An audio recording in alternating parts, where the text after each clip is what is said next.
11 o'clock, so I'll start the meeting. Good morning, everyone, and welcome to Planning Committee. A few remarks before I turn to the agenda. This is a quasi-judicial meeting and no decisions have been made in advance of the meeting.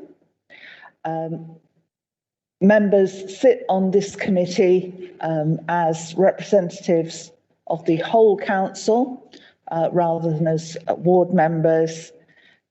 And as we are frequently reminded at full council, members do not enjoy parliamentary style privilege over any remarks that they make.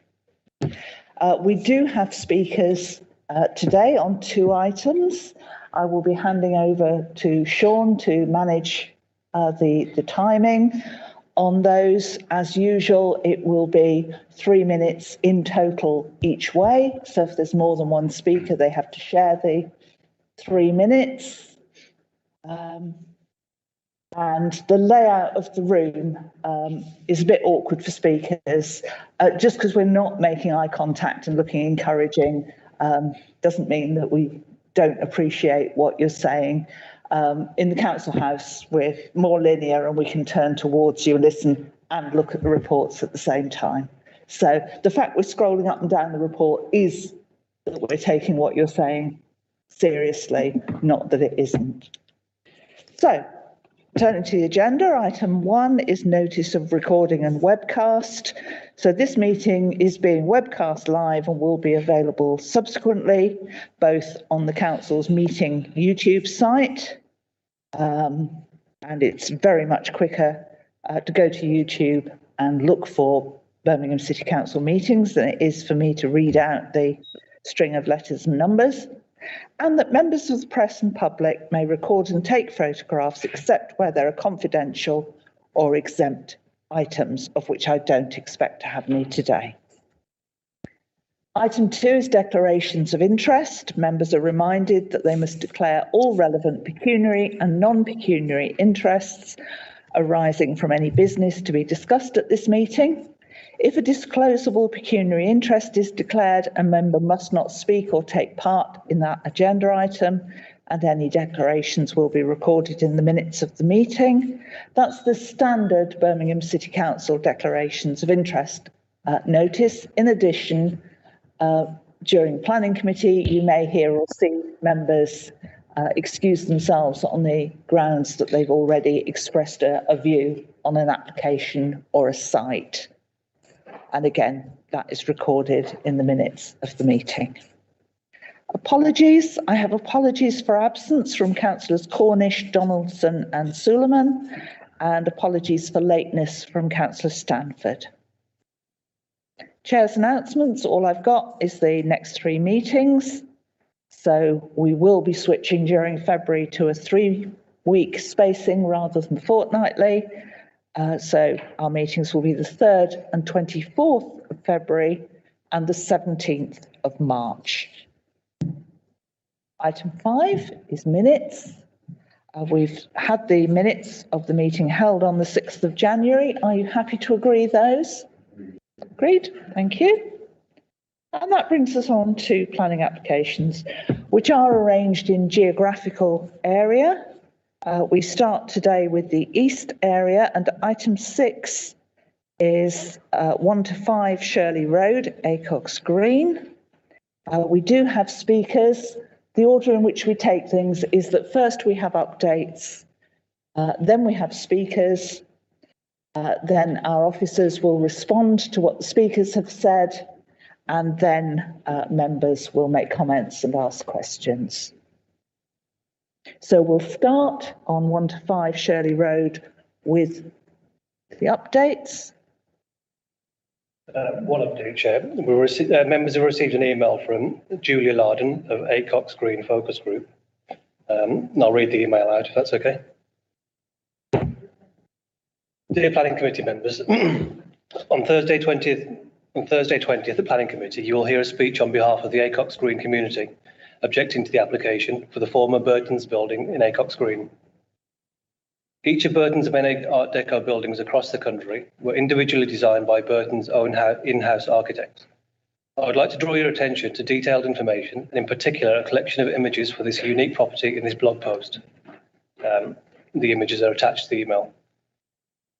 There appear to be only 2 other surviving Burton's buildings in Birmingham shopping centres now. Both of these, unlike the Acox Green building, have already suffered badly, losing many features. Especially noticeable is the loss of the original metal geometric windows. See Erdington and Selly Oak, and images are attached. And compared with the striking image here, again, image attached to the application site. Why are we so concerned about this building when we realise that there is no apparent immediate threat to the fabric of the building? We draw your attention in particular to paragraph 6.7 of the Planning Officer's report. This notes that many of the described works do not require planning permission and are therefore beyond the control of the planning system. We are also told that whilst there could potentially be a delay in decision whilst the statutory listing application is considered, this is unlikely to be worth doing because there is no local listing. It's paragraph 6.6 of the report. You will hear, however, on Thursday that the community was told that various local listings would be considered as a kind of consolation prize when a long worked upon conservation area application was turned down. However, the local listing requests have, after almost a year, still not been considered either. Finally, the concerns about simply painting the frontage are perhaps best illustrated by the attached image, showing that the frontage of the building actually needs serious attention, and adding more paint without other work first could do more harm than good. And an image of the peeling render of the building is attached to the email, Chair. We're appealing to you to consider this application very carefully in the interests of protecting one of Acox Green Centre's most striking and iconic buildings. We do not believe that this building has adequate protection at present, and the fate of the other 2 surviving older Burton's buildings in Birmingham would seem to bear this out. Voting to approve this application on Thursday could lead to damage which will be virtually impossible to rectify later. At the very least, this application needs more time.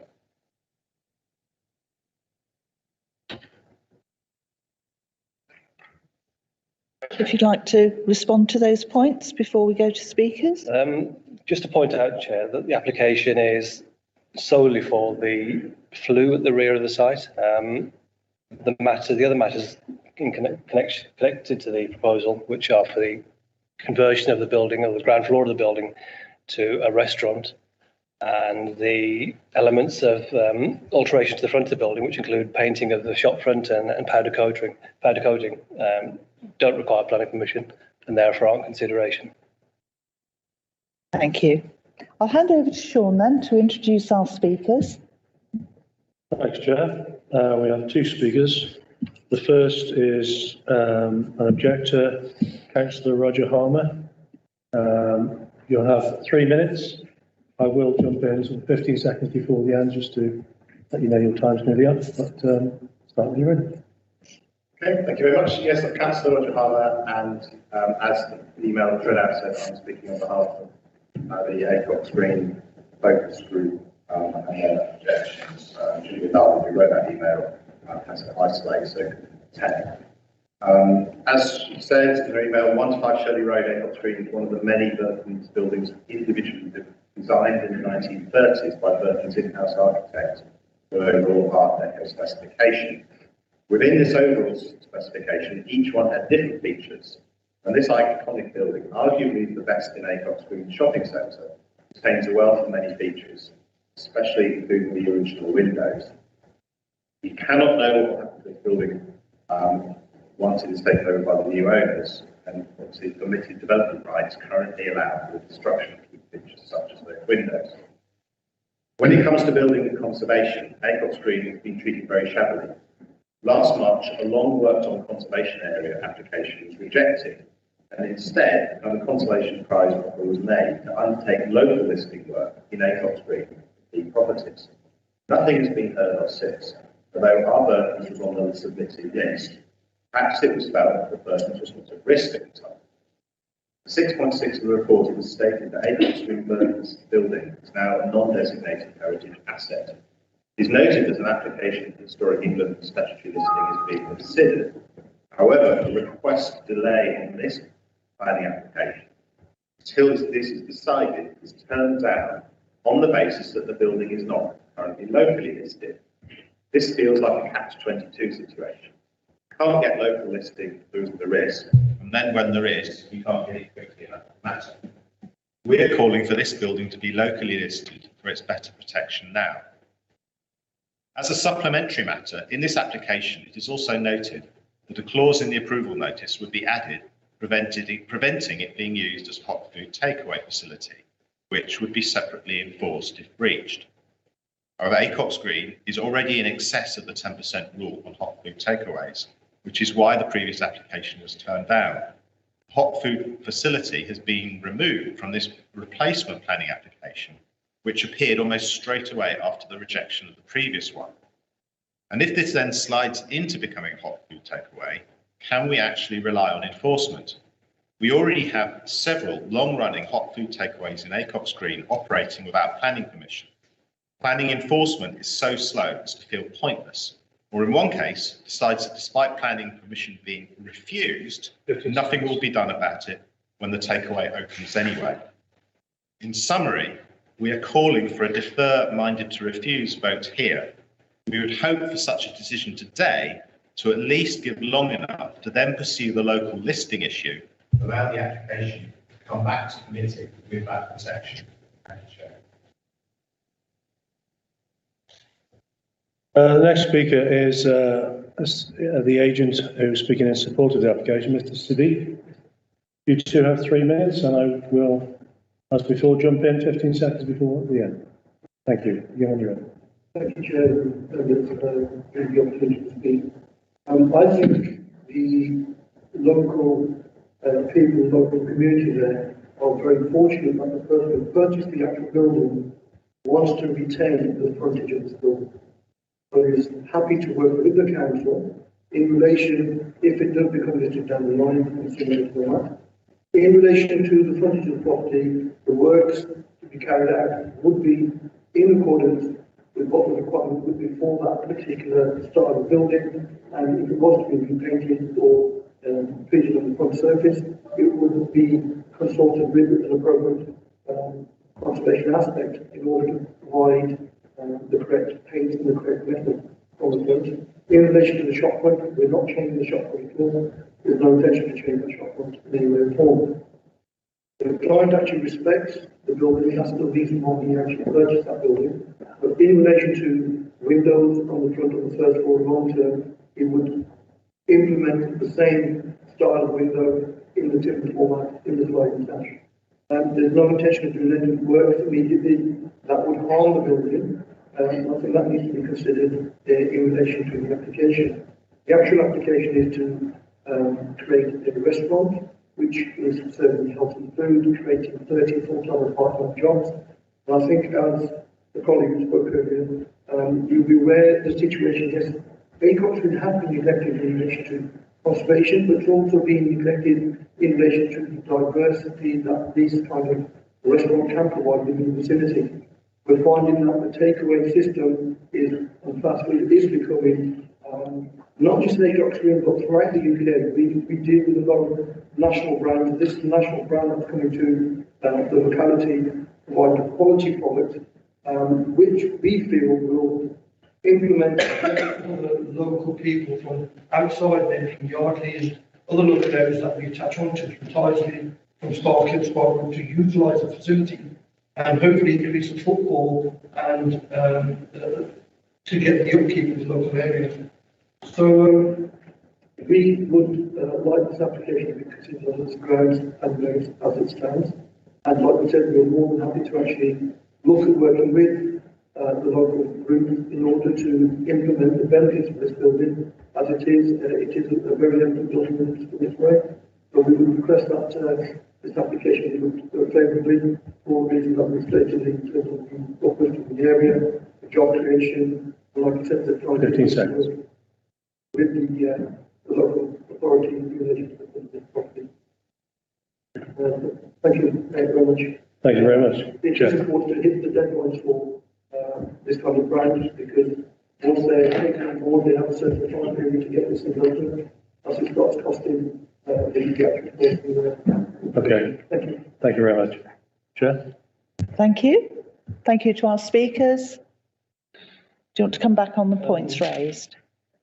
Thank you, Chair. Just to reiterate from the outset, the application is purely for the flue and not for the change of use, which doesn't constitute development. It's in the same use class as the existing, the restaurant is the same use class as the existing retail use. I'd refer members to paragraph 6.4 of the report, which advises that the proposed repainting of the exterior of the building is permitted development and therefore doesn't require planning permission. And just to reiterate one more time that the application is purely for the flue and its impact in relation to the character of the area and the existing of the appearance of the building. Thank you. Right, I'll bring members in if people have questions or comments. Councillor Ward. Thank you, Chair. Acox Green is an area that I know very well. I lived there for 10 years in the 80s. My family grew up there. It's an area really quite dear to me. I even recall buying a suit from this very Burton's back in the 80s. That part of Acox Green was the place to go for men's outfitting. You went to Burton's if you could afford it. You went to Foster's if you couldn't.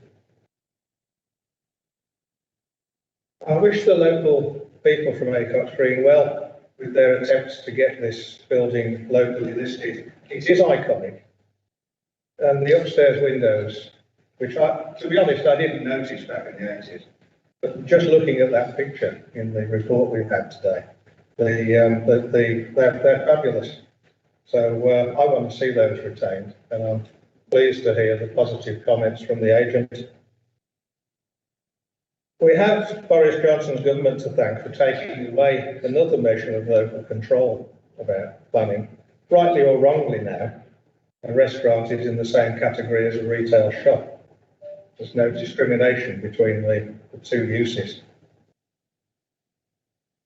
But I do have a positive message for the people of Acox Green. In planning circles, there's much talk these days that leisure activities are the future for local centres, including dining out.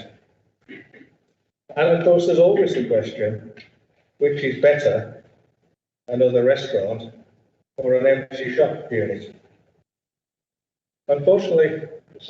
Ultimately for the committee today, this application is an application for an extraction flue at the rear. That is all we're here to consider today. I can't justify proposing that. Thank you, Chair. Thank you. Councillor Moore. Thank you, Chair. I'm not particularly a fan of Art Deco, but I do sympathise with the concerns that the residents of Acox Green have raised, and that they are not new concerns about the issues with getting buildings listed.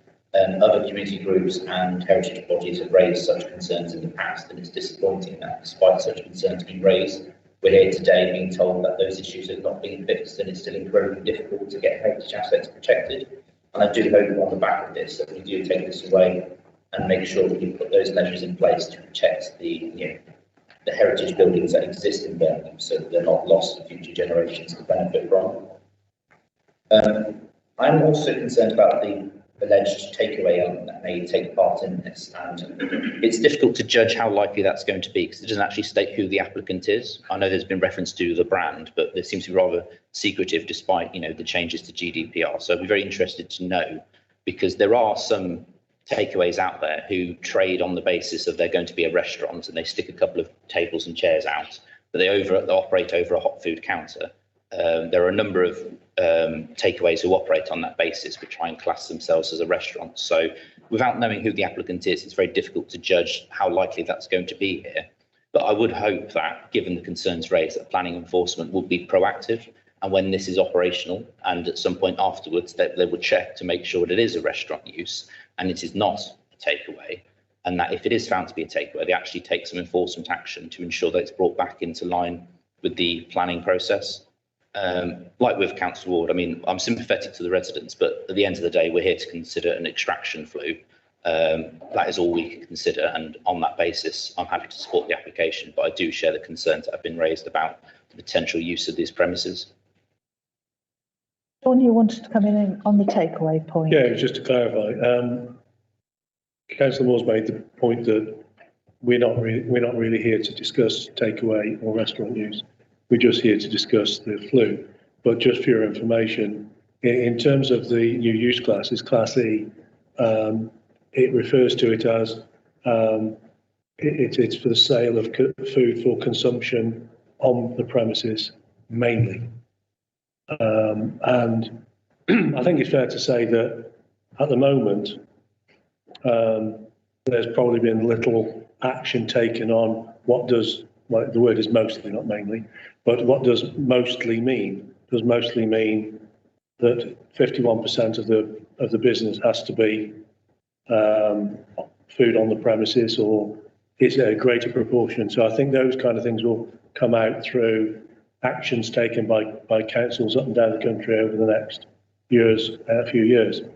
I'm not sure that knowing the applicant or knowing the end user would be very helpful, because we are dealing with a point in time with an application, and whoever goes in it now may not be the user for very long, or the only end user. So it could be a series of restaurant uses which have different characteristics. And all we can do is look at the use issue.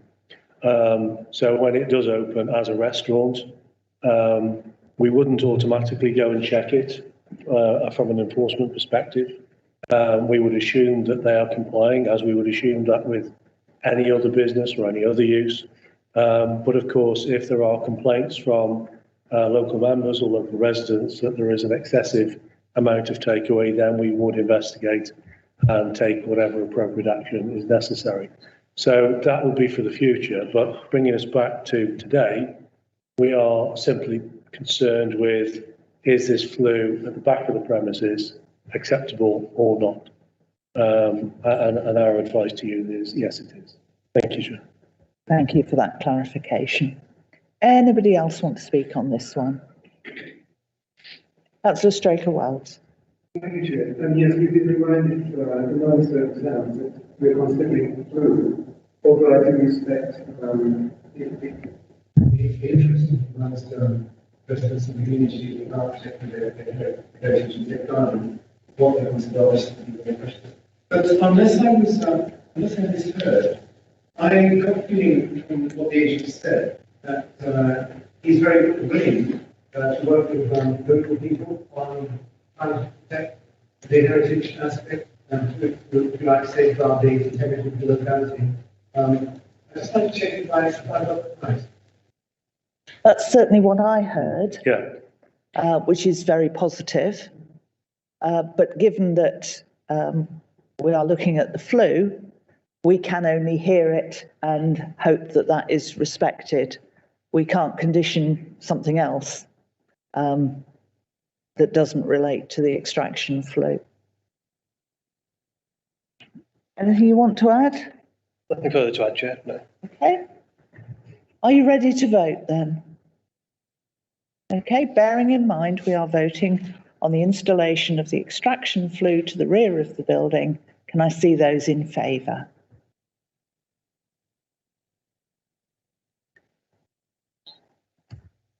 Nine? Yeah. Any against? And those abstaining. So with 9 in favour, none against and 1 abstention, that is approved. Thank you very much. We stay in the east area and move on to land to the west of Drews Lane in Washwood Heath. Are there any updates on this one? No updates, Chair. No updates? Does anyone have any questions? We don't have speakers on this one.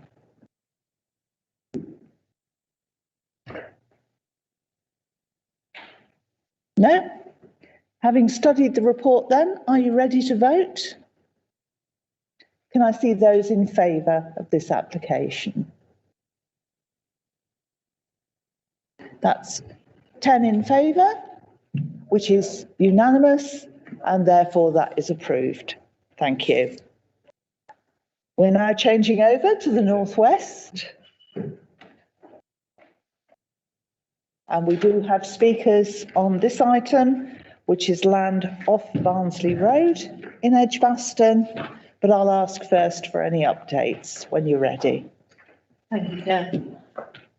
Since the publication of the committee report, further 2 representations have been received from a local resident and the local MP.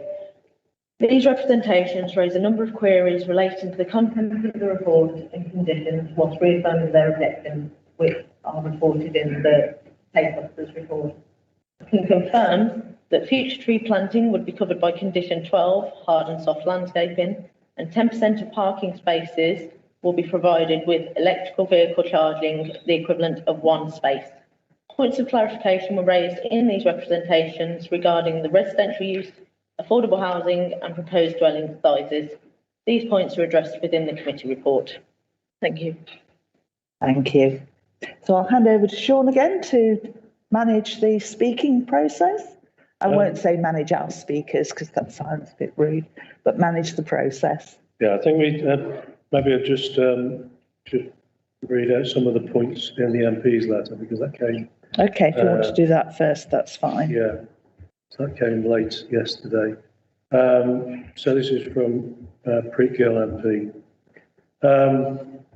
So she points out that over 90 residents have lodged objections, including councillors and her as the MP, and thinks that this application should be refused. She says it's a site which backs onto other people's homes. Developers have already felled some of the trees which protected residents from views or noise from any development, and the scheme currently offers no privacy at all. And once vulnerable people have moved in, given the lack of outdoor space with the application, it will likely lead to problems of noise and antisocial behaviour. Residents will need 24/7 care and will have significant mental health and physical disabilities. And adults with complex needs do need a safe and secure place that this area won't provide due to wider issues in the area, but also due to the location of the facility and the fact there's no outdoor space for residents.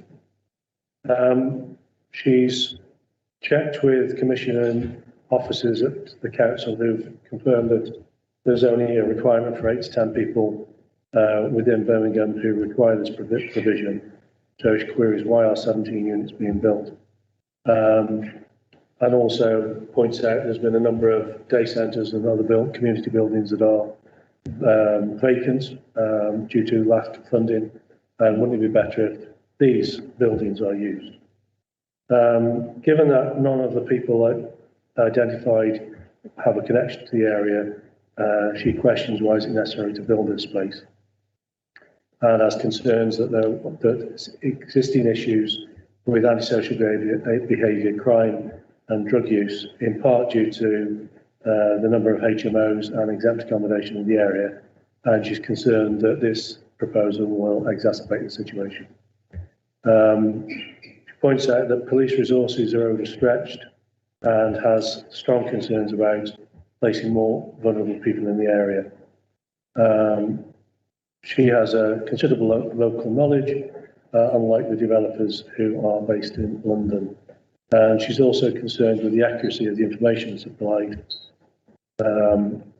which claims to have consulted a wide range of stakeholders. And the list includes her as the local MP, but she confirms she was not consulted. She points out that some clearance work has already started, and that for this development to go ahead, existing occupants of the garages on the site would need to agree to the proposal, and they're unlikely to do so.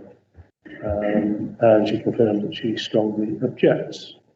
So that's her objection. Okay. So moving on to the objectors, the speakers. We have firstly an objector, Sean Williams. So you will have 3 minutes. I will remind you 15 seconds before the end, but start when you're ready. Thank you. We're here representing the community who has petitioned against this development. We have the support of our elected MPs and councillors in both Birmingham and Sandwell. We still have many concerns and questions. The development is sited on Birmingham and Sandwell land. So why hasn't there been an application going to the Sandwell Planning Committee? In August 2020, the developers asked to buy my garden. They knew then that the site isn't big enough. They know now that the site still isn't big enough for this development. They presented a design that is squeezed into an area that is simply not suitable. People who need supportive accommodation should expect at least the minimum levels of space and time. The 12 flats have no individual outlet. Our experience of lockdowns teaches us how important it is to have ready access to outside space. The developers say that they're not able to make any contribution towards public open space.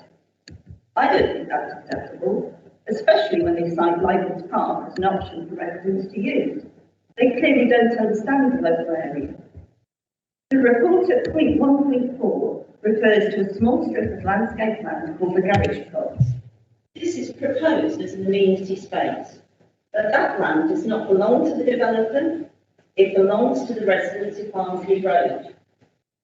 The report says that such schemes will only be supported if the accommodation facilities, including outdoor amenity space, is suitable for the intended occupiers. This scheme clearly isn't suitable. Please, do not allow a development with tiny rooms that are well below the minimum recommended living space levels and has very limited outdoor spaces. Gill has identified that the local need for this accommodation is much less than the number of units proposed. Where is a supportive statement from the local NHS Commissioner? You'll know that this is already a very busy part of the city. Just off the Hadley Road, it's close to a school, it's a frequently congested complex junction. Barnsley Road is really very busy. It's also the main route from South City Hospital to Birmingham Hospital. The recommended number of parking lots on the site is actually 14, but that only 10 have been provided. And nearby roads are really not suitable for overflow parking, as the developers suggest. The images and the wide-angle lens photograph in the report of this access, in the report of the access is very misleading. It's with a wide angle and it looks much bigger than it is. Introducing a new access point and the increased traffic will only increase the risks for drivers, cyclists and pedestrians. In many areas, the listed conditions are not clear or strong enough, and they're not in line with the recommendations of the main report. For example, tree planting isn't included in the conditions. We know this small piece of land as the orchard. 10 seconds. The loss of this green space would be truly detrimental to the area on the grounds of both loss of habitat to wildlife, but also as a barrier to pollution. We should be protecting it for the good of wildlife and everyone who lives around it. Instead, the developers are here wishing to crown an overly dense and suitable unrequired building without contributing anything to the community. Please reject this application. At the very least, this application needs further consideration. Thank you. Then we have John Mumby, who's the agent in support. So again, I'll jump in before the end, but start when you're ready. Thank you. Good morning, Chair. Good morning, members. The application scheme proposes the development of a piece of underused brownfield land to provide specialist supported living by the way of a new Part 1, Part 2 storey building associated car parking and landscaping. The end users of the site are likely to be Eden Futures, who support 650 people living with a learning disability, autism or mental health illness to live independent lives, with care plans bespoke to them supported living settings like this. The housing tenancy functions are delivered by a registered housing association, meaning affordable accommodation is provided, akin to affordable Class C3 use. The need for this type of accommodation is critical across the country. There is a chronic shortage of accommodation in this form for those most vulnerable in society. The national news constantly reports examples of those with specialist care needs being caught in hospital, residential care or inappropriate care settings which cannot meet their needs. The facility will provide bespoke accommodation in conjunction with specific specialist care. Data provided in January this year by the NHS Birmingham Solihull Clinical Commissioning Group shows that there are currently 46 people who benefit from this type of accommodation who are currently in hospital. Of those, 22 people are funded by the group who are looking for a discharge plan with limited options available. and people with a connection to Birmingham, funded by NHS England. Number 24, they require discharge in the coming months. In addition, the proposal would provide accommodation that negates the need for people to go into hospital in the first place. Put simply, the need for such a facility cannot be questioned, and the NHS and local authority have confirmed in writing that there's sufficient demand for this property. The finding of sites such as these is a painstaking process, as there are a number of stakeholders that have to be satisfied, and sites are hard to come by, as there are several criteria that have to be met. They have to be close to amenities, of good transport links, and ample staff and carers within a 6-mile radius. The siting and location of the accommodation is carefully selected to allow occupants to have as much opportunity to experience normal day-to-day experiences as possible. The location of the site in an area characterised by dwellings with shops and services in close proximity and access to good quality open space meets all these requirements. This use meets the aspirations of national and local planning policy. Levels of care differ from person to person in the developments. However, staff are on site 24 hours a day on every day of the year, with more staff on site at any time than our residents. In addition, CCTV is the safety of occupants and members. The development itself addresses its local context, being of modest height, traditional brick construction, with the provision of landscaping within the boundaries. The development makes use of an access and egress point that can easily accommodate the pedestrian and modest vehicle traffic anticipated to be generated. 15 seconds. Overall, there are considerable benefits to the proposal. Crucially, to deliver this type of specialist care is clear and open, located in areas such as the application site provides facilities that will enable the occupants to enjoy the best opportunities to transition to a level of independence. Planning policy terms, the Office's report makes clear that the proposal is supported by national and local policy guidance, and I hope that members can support this application. Thank you. Thank you very much. Chair. Thank you. Do you want to respond to points made during Yes, I'll take the speakers' presentations? Okay. Yep, that's fine. On the point of the cross-boundary application, the site is on the Sandwell boundary, however, it's predominantly within Birmingham. As the local planning authority, we're assessing the scheme we've got in front of us, and I understand that Sandwell have been consulted. On the point that the developer has approached local residents to sell gardens, that's not really a matter that we can comment on in planning terms. The point of no outside space being proposed for the apartment element of the scheme and no contribution to the open space, a condition has been attached to the recommendation that the garage plots would be retained as communal amenity space, notwithstanding that that part of land does not belong to the developer. Again, not a matter that we can take into account. We'll assess the scheme in front of us. On the basis that the residential amenity space proposed is unacceptable, this is covered in policy DM10 of the Development Management in Birmingham, DPD. It indicates that specialist accommodation such as this is not required to meet minimum nationally described spatial standards in the event that the proposals do achieve satisfactory living accommodation, which we are of the view it would. A letter from the NHS Commissioner was submitted with the application. Due to the confidential nature of this, it cannot be made public onto the website, but could be shared if requested. On the point that it's a busy route and there's a lot of congestion in the area, the proposed 10 spaces are considered to be sufficient for the needs of this development. It's very unlikely that the prospective occupiers would have their own private car, and therefore the spaces would be for visitors and staff on site. Based on the number of staff on site at any one time, it would amount to a couple of spaces being available for visitors. The image within the report of the access being misleading, unfortunately, that's just the photograph that we have. I can't make much more comments on that. In respect of the conditions not being strong enough or sufficient to mitigate the impact of the proposals, particularly on the point of tree planting, this will be contained within condition 12, hard and soft landscaping. The condition will be modified to specifically cover the elements of tree planting for this purposes. And finally, the point of the green space that needs to be protected as it currently is on the site. We share the view of the applicant that the land is brownfield, previously developed land, and consider it an efficient use of land for this particular purpose. Thank you. Thank you. If I can just pick up a couple of technical points before I open it to members.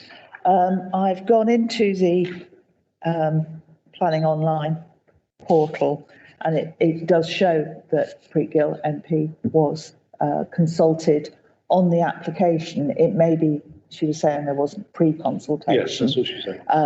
But for the MPs, it's as automatic as us getting the ones in our ward. Claudia, can you confirm that this would be the usual process where the majority of the land is in one authority and a smaller proportion is in the neighbouring one? It wouldn't normally be done by both. It would if there was an implication on, for example, a highway, whereas the land that falls within Sandwell in this case, I think is proposed as, I believe it's proposed as the private gardens for 2 of the bungalow units and would have no relationship to highway or anything. Okay, and then my third point before I let members in, members will be aware that the conditions as listed are a summary of a more detailed set of conditions. Can I just ask about 25, which is headed communal amenity space? Am I correctly understanding that makes the... Would you like me to read it out? Yes, please. Okay. If it's not zillions of words. No, it's not. Communal amenity space. The land labelled as garage plots on the approved plan shall be landscaped in accordance with the plan submitted under requirements of condition 12, hard and soft landscaping, and retained as communal amenity space for the proposed residents thereafter, unless otherwise agreed in writing by the LPA beforehand. So if that weren't available, the whole application is on hold until an alternative is agreed? I guess that could be the outcome, yes. Thank you. Members, Councillor Johnson-White. A number of questions and comments about this application. I'm curious about the lack of consultation that's been mentioned in the report. I know you made the point that the councillors and the MPs would have been automatically notified.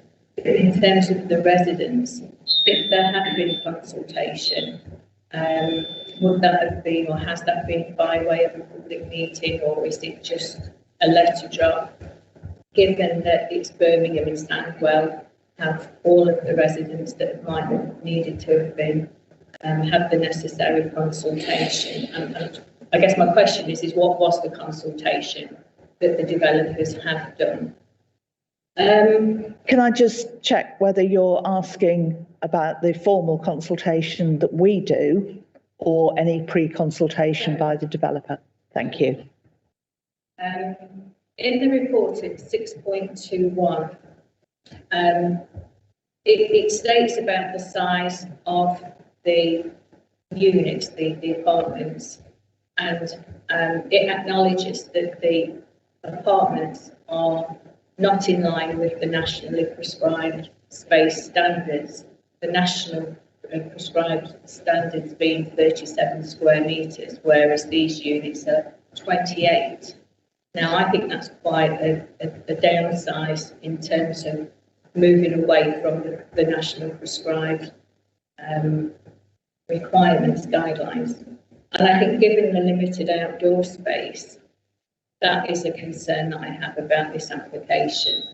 And what concerns me is that paragraph then goes on to say that it is considered suitable for this type of accommodation on offer. And I appreciate this is short-term use, but I still think people should have a reasonable sized accommodation. And I don't think that this is sufficient. The guidelines are there, and if that had been, say, 36, 35, but it's quite some difference from 37 to 28. I was going to ask a question about the trees, but I think that's sort of already been covered in what we've just discussed and heard about the condition. So I don't believe, to be honest, that I think that the sizes of the accommodation units are satisfactory in terms of living accommodation. I'll leave it there for others to. I'll take Councillor Booth and then come back to you, Claudia. Yeah, I mean, my concerns are similar. I'm very concerned about what appears to be a lack of outside space, and an assumption it would appear that the amenity which is appears to be over residents of this accommodation. I'm particularly concerned about the size of the accommodation. It comes in as over 25% smaller than the recommended, which seems substantial and significant to me. And yes, I am concerned about the consultation towards the residents, but there are some things that we can. Thank you, Chair. Thank you. I was listening. I was trying to work out where the background noise was coming from without turning around again. If you are on the Teams part of this meeting, for professional reasons, can you please make sure that your microphone is muted? Because we just had a conversation breaking through there. Okay, Claudia, do you want to come back on those points and then we'll see if anybody else wants to contribute? Yes, thank you, Chair. On the point of consultation, I can advise that a site notice was provided to the agent to display, which I understood was displayed. And then typically for this size of scheme, we would contact the closest neighbouring residents, given the backland element of this site. There's a number of residents. I can confirm that residents both in Birmingham and Sandwell were consulted. I can't comment on the pre-application consultation. That would be outside of our process. In respect of the inadequate residential accommodation, in respect of living accommodation and the outside space, we're of the opinion that the proposals do achieve a sufficient level of accommodation with adequate facilities and a functional layout for the residents for this particular type of use. It is noted that the use would be for a temporary period, and in accordance with policy DM12, which of the development management in Birmingham DPT, which covers this kind of specialist accommodation, and backed up by policy DM10, which indicates that specialist accommodation is not required to meet those nationally described spatial standards on the basis that they have to meet all of this other criteria in respect of location, access, and then the availability of staff and support within a local area. We're of the view that, considering all of those elements, the level of accommodation is sufficient for the occupants. Thank you.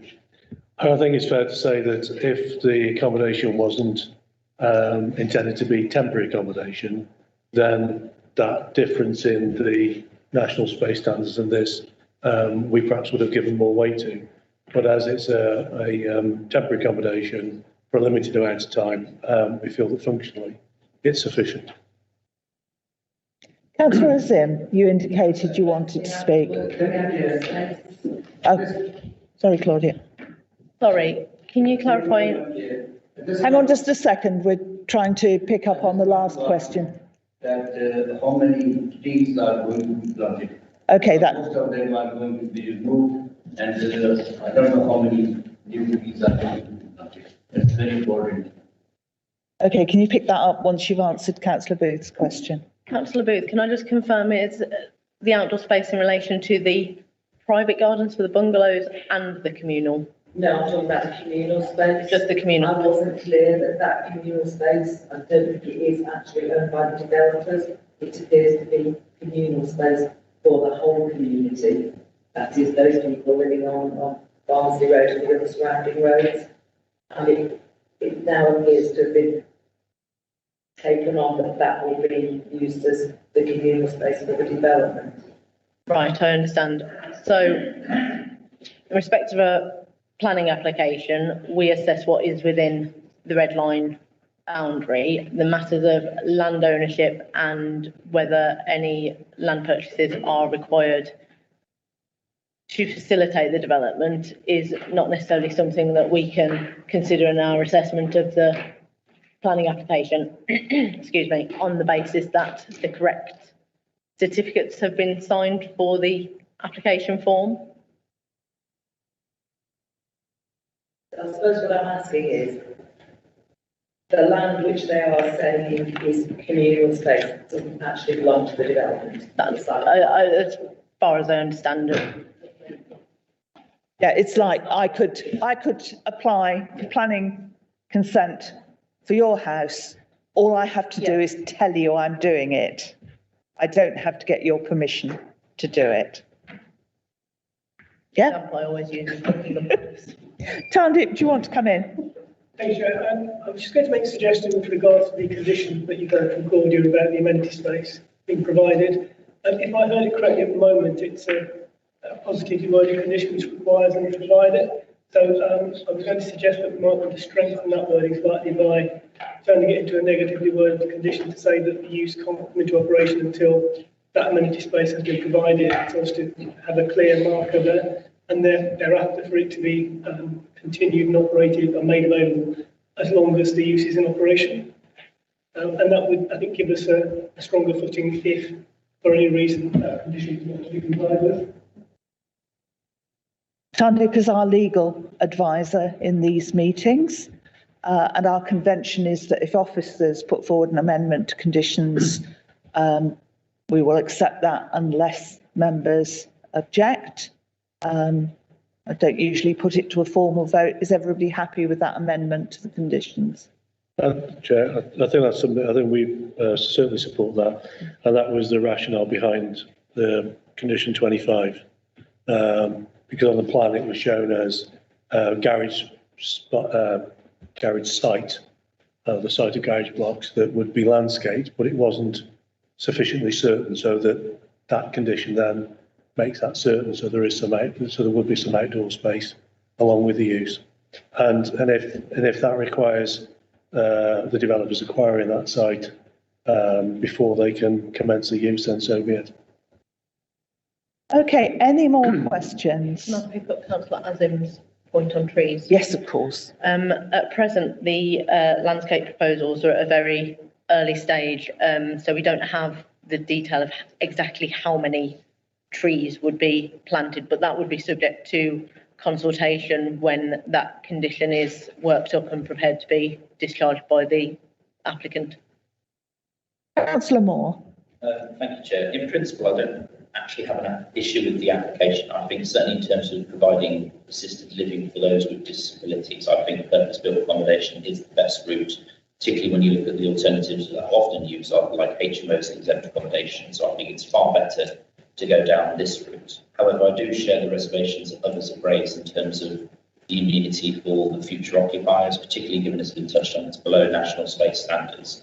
And we've got this ongoing debate regarding the amenity space, and I have further questions regarding it, because there's this constant reference to this garage blocks, but it's not clear from my understanding of the report whether that's included within the assessment of amenity space provided, which I'm trying to find. I'm sure it was 100 square metres of amenity space was to be provided with the application.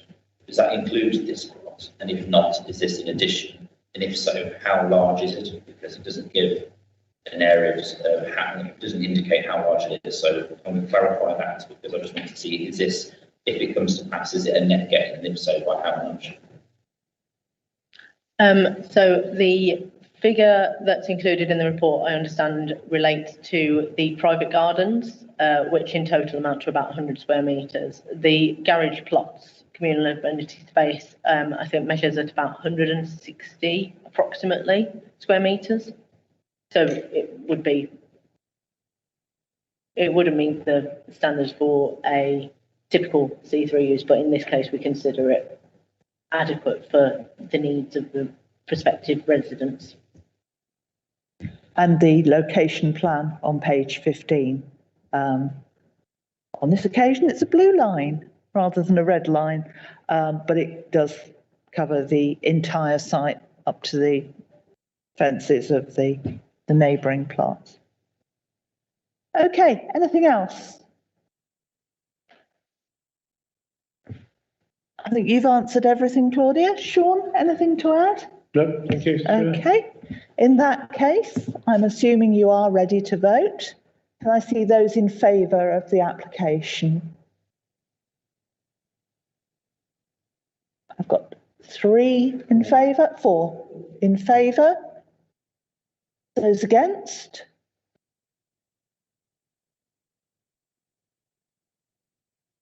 Six against. Oh, I missed somebody. 1, 2, 3, 4. I've got 6 against. I don't think that means there's anybody left to abstain, but I'll call it anyway. No, so with 4 in favour and 6 against, as members know, but others may not, that means it's deferred minded to refuse. What I heard during the debate was concerns about room size for the particular usage proposed, and also concerns about external amenity space. Have I missed anything? Those are the 2 reasons that you're happy to propose going forward. Okay, does that give you enough to work on? Yes. So that will come back to us with those reasons written up. Yes. Thank you very much. That was the Northwest, and we're on to the city centre, which is a reserved matters application for the hotel land at and bounded by Paradise Circus Queensway. While Nick settles down, I'll just check that everybody has remembered which site this is, and just draw your attention to the figures at 1.2. In particular, the right-hand one. Once you know that the blue elements in the bottom left-hand corner are the advertising hoardings above the tunnel. That's tram, Chair. Oh, is it? Okay. It's a tram, but that equally points out that it's going over the top of the entrance to the tunnel. And the dark grey and glass building is the one being built at the moment, but this is reserved matters on the hotel element. Thank you for that correction. That's okay. I know you've got updates on the legal aspects. Yeah, so I'll just cover that. I mean, just to further locate you if you need to, for those that remember it, this is roughly on the site of Colonel Mustard Sandwich Shop. So for those that remember, that's exactly where it was. And is the shadowy block on the right-hand side the building that had snobs in it? No, that's the next reserve matter for the office, which we haven't seen yet. Right, so you're coming back a bit, but we are facing in that direction, aren't we? Yeah, closest to your right. Yeah, stopped again. Yeah, okay, I'm just trying to help. Yeah. Right, so the update, Chair, is that the Section 73 application that was previously given resolution to grant before Christmas has not been issued yet, as we're still finalising the Section 106. And that Section 73 consent must be granted before this one, because it relies on the reduced parameters for the building height. Therefore, it's proposed to amend the recommendation at 8.1 to read as follows.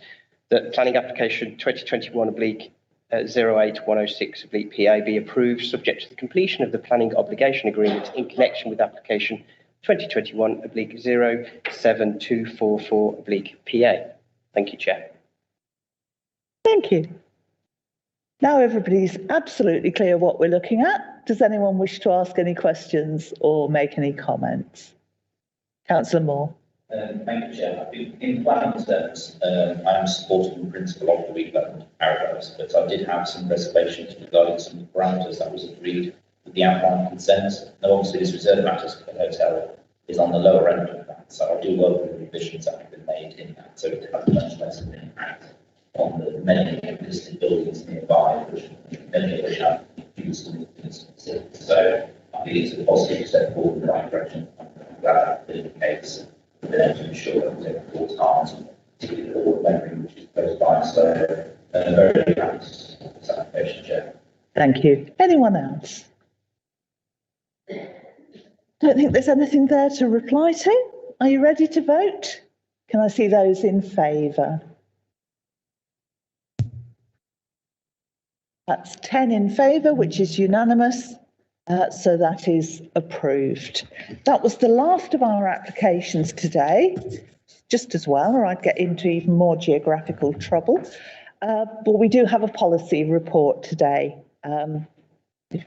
Ewan's going to take us through the consultation on 2 supplementary planning documents, one on HMOs and one on large-scale shared accommodation, which has become known as co-living. So there are 2 options once Ewan's introduced them. One is that you make your comments here, or the other is that you take the documents away and make sure that you do send your comments back to Ewan. Over to you. Thank you. I'm Ewan Hand, Planning Policy Manager. I'll briefly explain the purpose and content of the 2 draft supplementary planning documents that are being consulted on. As the Chair has already said, one relates to HMOs and the other to large-scale shared accommodation, or co-living for short. So SPDs are documents which support and supplement existing planning policies in the statutory development plan, that they don't set policy itself, but they add detail to support the practical implementation of those policies. And so they can be very useful documents to applicants, officers, members and the community in understanding how the council intends to apply its planning policies. And they act as a material consideration in planning decisions. So I'll start with the HMO SPD, which has been written particularly to support policy DM11. And policy DM11 is the main planning policy on HMOs, which is contained in the Development Management in Birmingham plan that was adopted by the City Council on the 7th of December last year. And very briefly, that policy sets a 10% threshold for HMOs, seeks to prevent sandwiching of a family house between 2 HMOs or non-family uses, and the creation of 3 or more such uses in a row. And there are also other criteria relating to accommodation standards, cumulative impacts, etc. So this SPD essentially provides detailed guidance on how each of those policy criteria in DM11 will be practically applied. And also it explains, what a HMO is in planning terms, and identifies the circumstances where planning permission could be needed, gives an overview of the HMO licensing requirements, and it provides a checklist of information that should be submitted with a planning application. I'm not going to go through each page of the SPD and all the criteria in detail. Most of it is quite self-explanatory, and I think you'll all be quite familiar with the 10% threshold that's applied.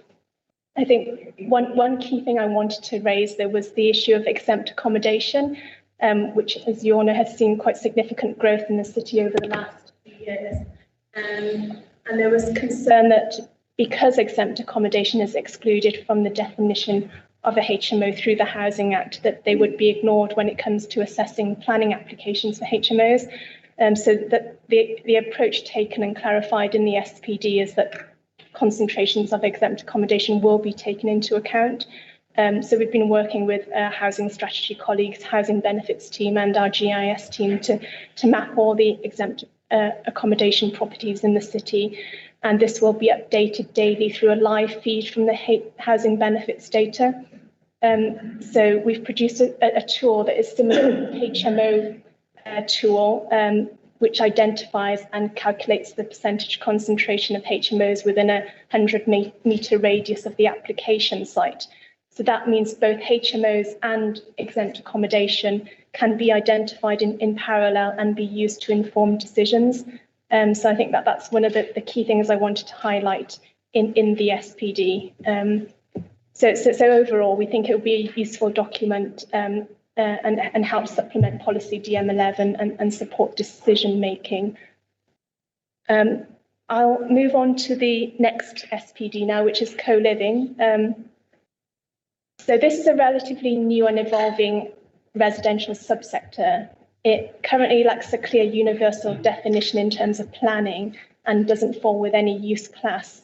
It's mainly used to describe large-scale purpose-built or can be conversions as well of managed rental accommodation. It normally comprises smaller private living units with more extensive communal facilities, and they're generally under one single professional management company. So the private living accommodation, as I said, is generally small and falls below national space standards. And the ones that we've researched range from as low as about 15 square meters to 30 square meters. And the communal facilities provided can include kitchens, dining areas, workspaces, gyms, cinemas, etc. They mainly target the younger and more transient population, and the target group tends to be young singles or couples without children, people willing to live in smaller private rooms, wanting a lower cost option, those who welcome social interaction through the use of shared facilities, those who require proximity to work and leisure and tend to have a car-free lifestyle, or those just generally seeking a different housing offer. So they're not really intended to be long-term homes, but some people do live in them for longer. London has the most examples of co-living, but they are emerging in all the larger UK cities. And as the market is ahead of policy, not many local authorities have a specific policy in place for co-living. There are a few London borough examples, and Manchester has an interim position statement, and Leeds has consulted on a draft SPD as well. So it's been useful to benchmark our SPD against those documents. So the SPD briefly then explains what co-living is, sets out the policies that will apply to applications, and notably DM12 in the development management document, and policy TP30 in the Birmingham Development Plan. And it provides detailed guidance that will be used to assess planning applications for co-living.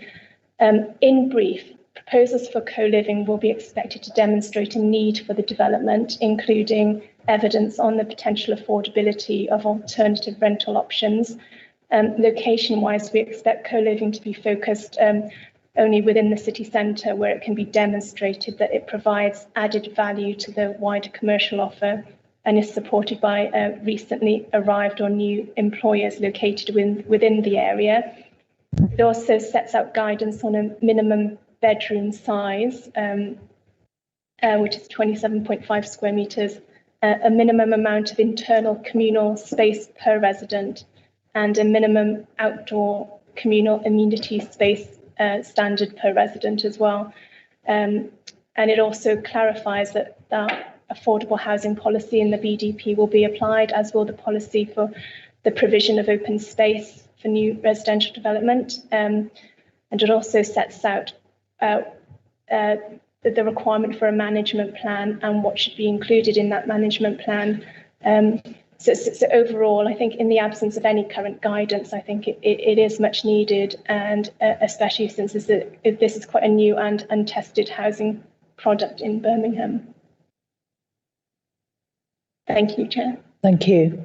As I say, you can either make your comments now or take the documents away and comment. I know that the residents groups who have been so active on HMOs will be putting in comments. If I can go back to that one, I've scrolled down to the co-living one. The one about sources of information, I note on the HMO paper you haven't included information provided by neighbours, whether individual or groups, and it may be useful to add in that kind of information will be assessed against the criteria stated rather than ignored. I don't know if it's just me, but I really don't like the thought of co-living. I think it could so easily bring out the worst of what we see in the large HMOs, where there is no sense of community and no sense of people looking out for each other. The management plan will obviously be important in that, and I hope that will be a robust part of the process. I'm encouraged that you've got security and fire safety first in the list, because that's the one that's most worrying in large HMOs. And I'm talking about the inability of 10 people to look out for each other, necessarily knowing who's in and who's out, and whether doors are locked, and whether there's anything left on the cooker that's going to cause a problem. So the thought of these very large premises does worry me. Councillor Moore. Thank you, Chair. I do welcome, first of all, touching on the HMO SPD, I do welcome that. I was kind of slightly shocked when the email came through that there was a consultation on this, because I remember certainly when I joined the planning committee being told that there wasn't a problem with HMOs in Birmingham. So it's good to see that we've come so far on that. I very much welcome the vast majority of the measures set out within it. I think they seem very sensible, pragmatic, and dealing with the issues, particularly in terms of including the exempt accommodation element as well. I think that's incredibly important, because I appreciate in legal terms they may not be HMOs, but for all intents and purposes they are impacted very much the same. So it's important we pay that into account. The one question, there was two questions, but the Chair's picked up on the one already in terms of what there's a lot of information that comes from local residents about potential HMOs exempt accommodation that sometimes aren't on the council records. The council is not infallible, it's not going to know everything. It's important that we take that into account as part of calculating the threshold. I know certainly already with the existing threshold we have in the previous Article 4 directive for just parts of South Birmingham, that if a HMO had been converted under the community development, it wasn't counted within that number. Obviously, there are a number of them that exist within Birmingham who were converted pre-Article 4. So are we going to make sure that those are included within it as well for threshold purposes? Because although they are a HMO in all intents and purposes, even if they were done through committed development rights before those were removed. So I'd like clarification on that, please. And then in terms of the co-living part, just to echo the concerns that the Chair has, I have no doubt that there'll be some people who will be happy to live in co-living. Personally, I can't see why you would want to live in a rabbit hutch and have lots of communal space with a load of people you don't know. That's just not something I particularly find appealing, particularly when we talk about professionals. So I appreciate, it's very similar to the argument of HMOs. I can understand that there are those on low incomes or, on benefits, etc., who may have to live in such type of accommodation. But I can't see why anyone who is classed as a professional, so that has some sort of reasonable income, would choose to live in such a place when they could most likely afford their own apartment or house. So I certainly had that option when I finished university.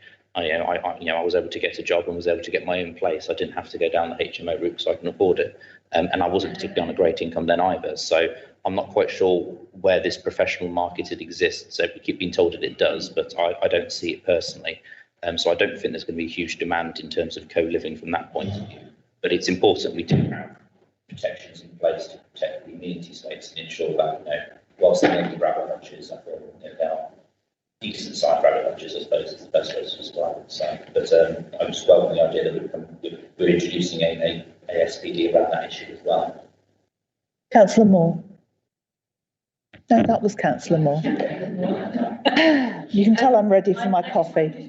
Quick comment about co-living, because I think co-living has been around for a lot of years and we probably haven't realised it is there. And I kind of disagree a little bit, I think, with Councillor Moore in that there is a market for it, and I think we'll start seeing that in time to come, because it comes down to price and cost. And if you are that sort of person and you can, you know, live with certain things, it's attractive. And I suspect there's more of it out there than we actually realise.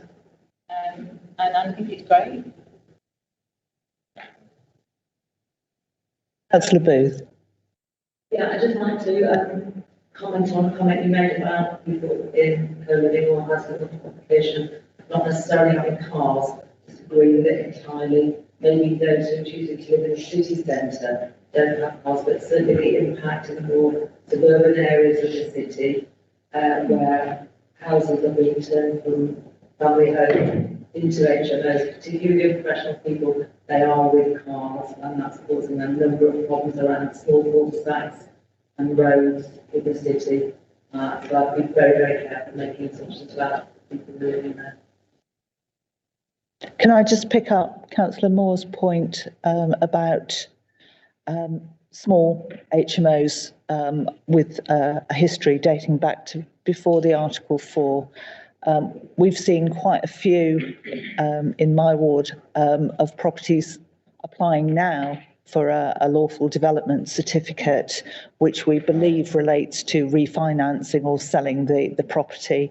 So eventually they do get picked up because once they've done that, then they do trigger the process. Yeah, and in terms of, on that point, a year before the Article 4 direction was introduced, there was a period where owners of HMOs could self-declare, so thousands were picked up through that process and then added to the database. But obviously that's voluntary, so we don't know all of them. Chair, obviously a lot of them will have come through either through the self-registration or through certificates for local development, but I can imagine there'll be some out there who haven't, either through ignorance or to try not declare it for obvious reasons. So I think, it's useful that we have the flexibility that those can still be picked up and taken into account as part of that, rather than going, no, we didn't know about it, therefore it doesn't exist, which is sometimes very Yeah, absolutely. Anyone else?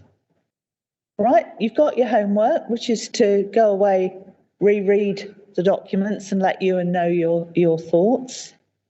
Thank you very much. We go on to item 9, which is other urgent business. Councillor Moore. Thank you, Chair. I did have a question trying to find what it's called now, but I understand that the council has got some government funding for a pilot for a planning trial. Local planning authorities in underrepresented areas. This is the neighbourhood planning. Neighbourhood planning between different types of neighbourhoods. Just wondering if we're going to have an update as to what the implications might have been, what will be involved in that pilot. Yeah, it's a very new announcement, and the work has been done through the NDSU rather than through planning, so that it will link in.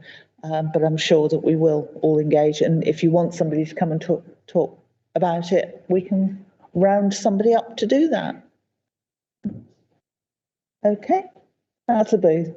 Can I just say absolutely agree? I don't think I'm the only one. Can we address that before next week, please? Yeah. We were going, where's Julie? Julie, we were going to look at this other room that's supposed to be available, weren't we? Weren't we? On our way out, we thought we might. Okay. It's just on the ground floor, you can sit on it. Yeah. Which I'm told would be warmer. Okay, no other items of urgent business. You're going to come in after I've closed the meeting? Yeah. Okay. So item 10 is the authority in an urgent situation between meetings for the chair jointly with the relevant chief officer to act. Can we agree that? Thank you very much. That's the end of the meeting, so we can go off air now.